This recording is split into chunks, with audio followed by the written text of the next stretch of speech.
As an enrolled member of the Chickasaw Nation of Oklahoma and the longest-serving Native American House of Representatives, tribal issues have always been at the forefront of the policy decisions I've made and advocated for as a member of Congress and as a member of this important committee.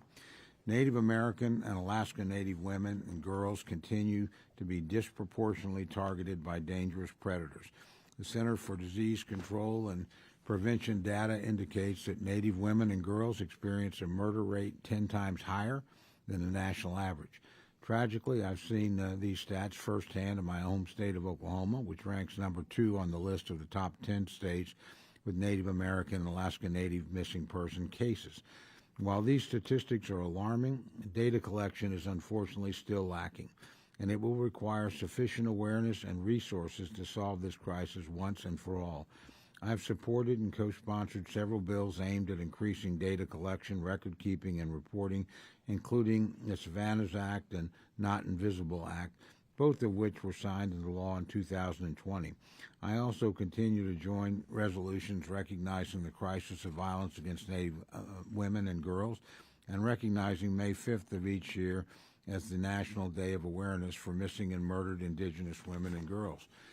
Because of the extreme lack of resources, statutory roadblocks, and several other barriers, this crisis won't be solved without the work and partnership of leaders of the federal, state, tribal, and local law enforcement. To put it into perspective, I often use the phrase, quote, fishermen know where to fish, hunters know where to hunt, and predators know where to prey. And we can't give predators a place to prey anywhere, but especially in Indian country.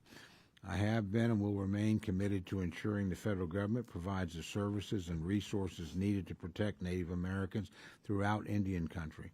Finding violence against Indigenous women ending violence against Indigenous women will take all of us working together.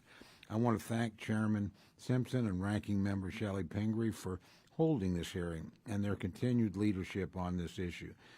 Through this subcommittee, Chairman Simpson has increased funding for tribal law enforcement programs, including an 82% increase for Missing and Murdered Indigenous Women Initiative. The Interior Bill also provides a 33% increase for the Violence Against Women Act to support prevention and responses to domestic violence, sexual assault, dating violence, and stalking. This bill clearly illustrates Chairman Simpson and this committee's commitment to ending violence against Indigenous women and girls. I look forward to hearing testimony from each of our witnesses and engaging with each of you directly to understand what can be done to provide tribes and federal agency with what they need to protect these women and girls. So thank you, Chairman Simpson and Ranking Member Pingree. I particularly appreciate both of your leadership on this issue every time. You've never had to wonder.